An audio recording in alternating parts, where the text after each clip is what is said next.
I'm terrified.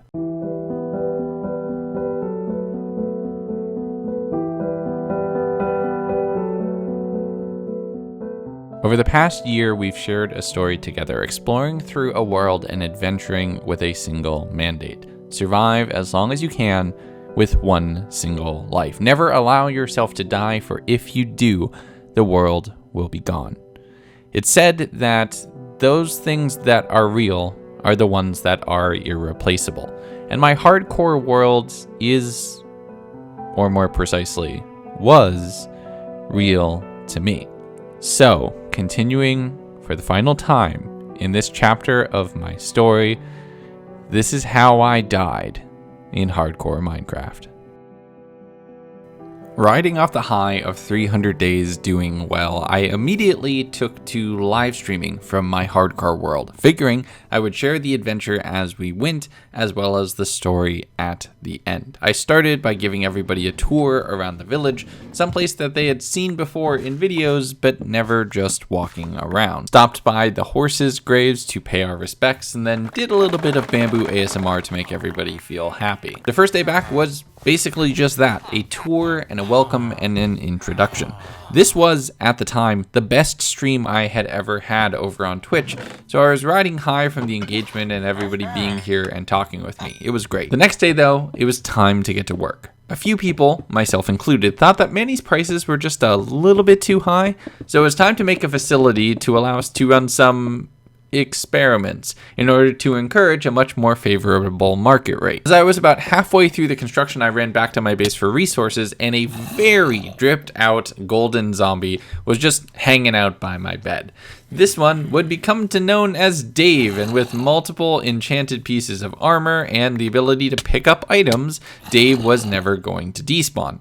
I trapped him in a hole after a few failed attempts and grabbed a name tag to officially name him as such. Continuing to work on the facility into the day of 303, the next thing I did was dig a shaft down from the facility into the mountain, down into the water that surrounded my village. Doing this in general was a little bit slower with streaming and talking, so progress on this day, not that much. Day 304, we started designing a bridge to be able to enter this area, as well as lining up everything and explaining the general idea of curing villagers in order to reduce trade prices. The phantoms attacked though for the first night, since it had been 4 days since I'd slept. I headed up to the top of the mountain to refresh my trident skills, which were a little bit fresher. The time between each of these hardcore videos has become substantively shorter, but it's always good to get more practice in before calling it a night for the first time. On day 305, I continued the construction of the facility, organizing my resources, and starting to make sure this build would actually look pretty well. I stored off everything and left Dave not quite in charge. We'll be back, Dave. We'll see you later. You're in charge of watching Dave.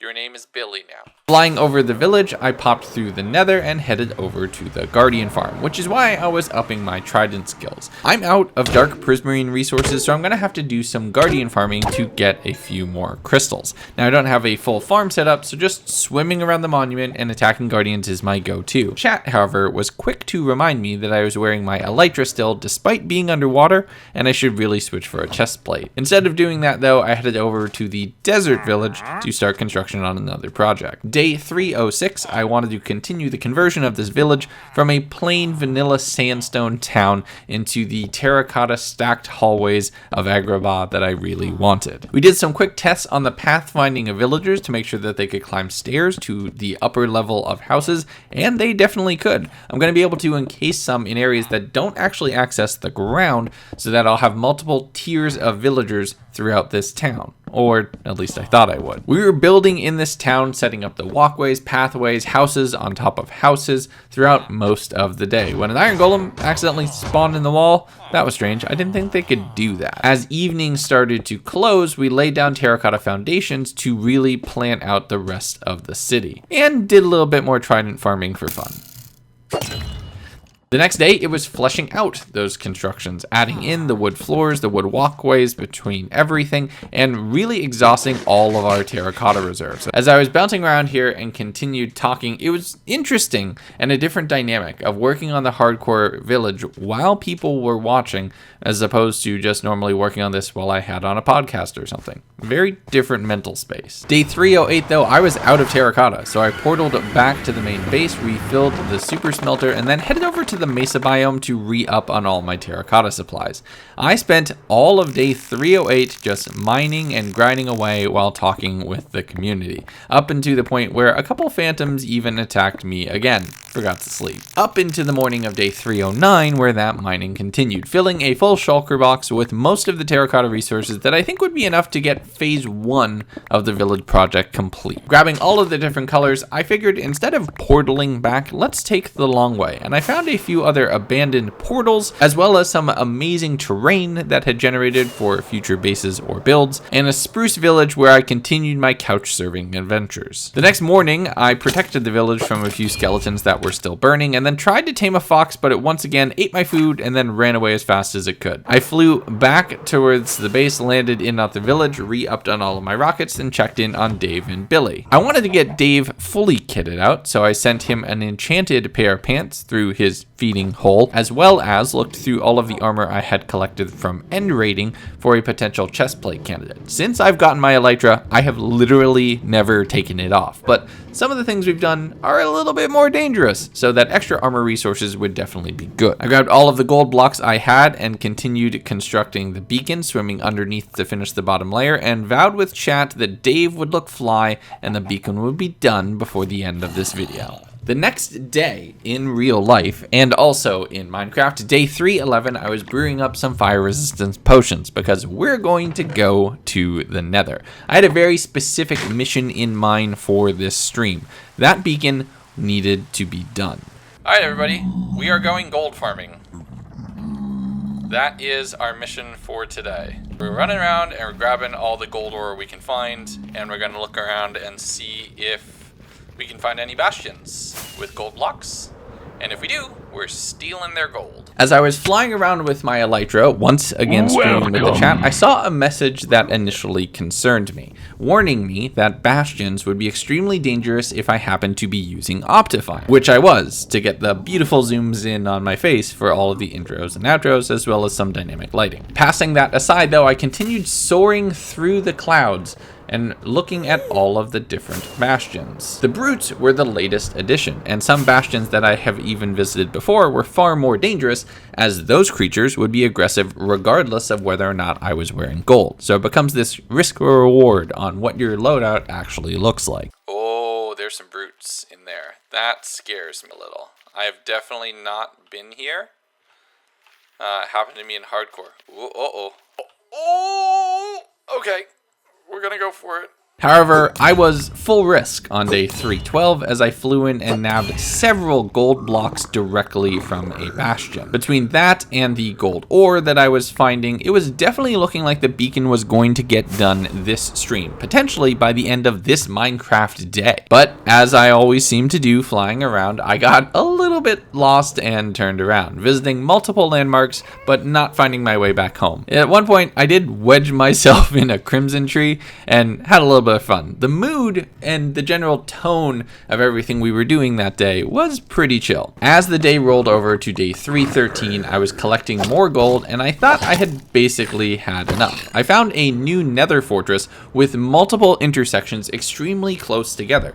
This would be an extremely efficient place to set up a wither skeleton farm, so I could potentially collect more wither skulls to be able to spawn more withers to get more beacons, automating the entire process as best I could. That was basically decided to be the 300 days project, getting multiple beacons fully complete before the end of this video, because we don't know when Caves and Cliffs was going to release. I popped back to the village, dropped off all the gold blocks I had, and it still wasn't enough. I needed more. Heading back to the Nether for even more gold ore mining and exploring multiple bastions. I know I have a gold farm and I can just stand there killing zombie piglins over and over, but that didn't really make for an entertaining stream, nor would it really make for an entertaining video. The warning from earlier in the stream completely out of my mind, I sailed from bastion to bastion, collecting collecting gold blocks and looting the chests. This one, where I saw no piglins whatsoever, should have been an early warning. But feeling invincible as I did, I continued raiding through statues and then found my way to one fateful place. And I'll let this play out with the live commentary. Yep, this is a big one. This is stealing. We love stealing. Oh!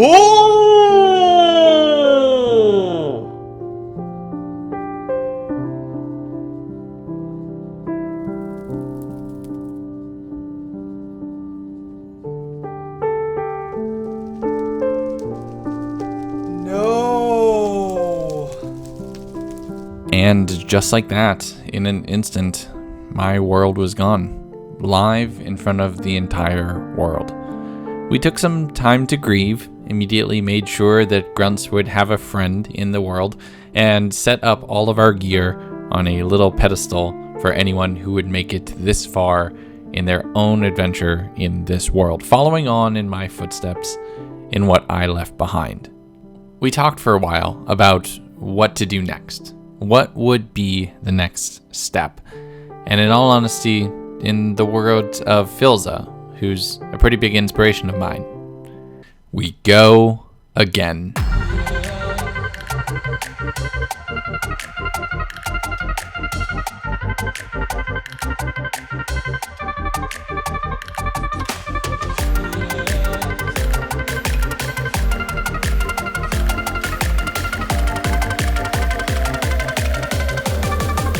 Welcome.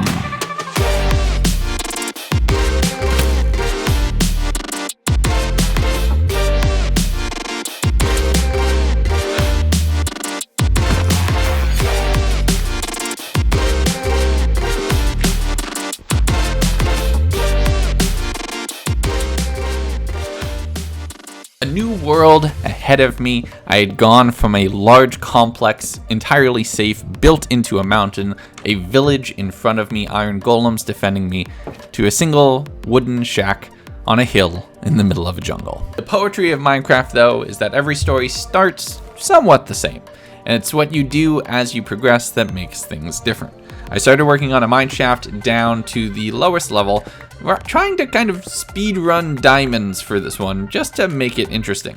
The jungle, however, was far more dangerous, with creepers and skeletons spawned throughout almost constantly. Melons would likely be my primary fuel source as I stumbled across a ruined nether portal, setting me up with almost a full set of golden enchanted gear, which was pretty nice. Curse of Vanishing really doesn't matter when you're playing hardcore, because if you die, basically everything vanishes. And in all honesty, being in a jungle was pretty great. After almost 200 days searching around for bamboo in my first world, finding an entire forest of it just really made me feel like this was going to be a whole different story. Hello, my panda friend.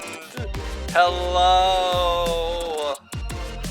We found a panda, everybody. Leaving my panda friend behind, I collected resources and started working on some aesthetics around the base. Another thing I want to do differently for this one is build more naturally out in the open. The hobbit hole, once inside, was completely safe. This is going to be a little bit different. I continued smelting up some basic resources and mining down to diamond level, while myself and chat continued grieving our previous world. I blame your death on Optifine. I blame it on myself, because you warned me. Somebody warned me. I think it was you. Somebody warned me, hey, by the way, if you're on Optifine and you go to a thing, it can make the dudes invisible. And I didn't do anything about it. Bucketing lava to make sure I don't have a very early accidental death, and collecting redstone and other resources that I had been leaving behind at this point in the last world just felt very different to where that day's stream had started. I see you! I see you! Okay, we got some diamonds. My first Minecraft diamond in hand before the third Minecraft day was over. This was already setting up to be a much different start to my first foray into hardcore. However, life is like a poem, it rhymes, and I dug my way into an abandoned mineshaft. These things just seem magnetically attracted to me. Armed with ample supplies and with the real world waning into the late hours of the night, I crested through the mineshaft, returned to my surface base, and looked out to a whole new adventure.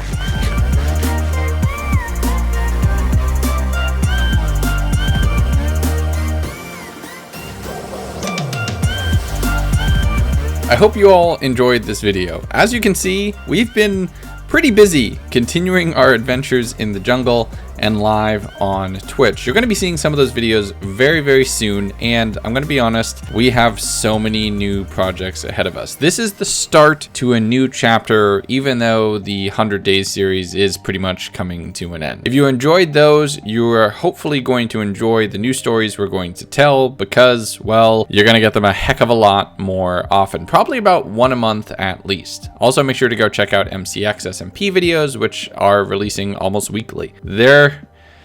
I was so nervous to make this video. I'm not gonna lie, I really am, because I know this is the series that almost everybody watched, but if I didn't stay true to my word, it wouldn't have meant anything. Thank you all so much for your support. Be good to each other, and I'll see you soon.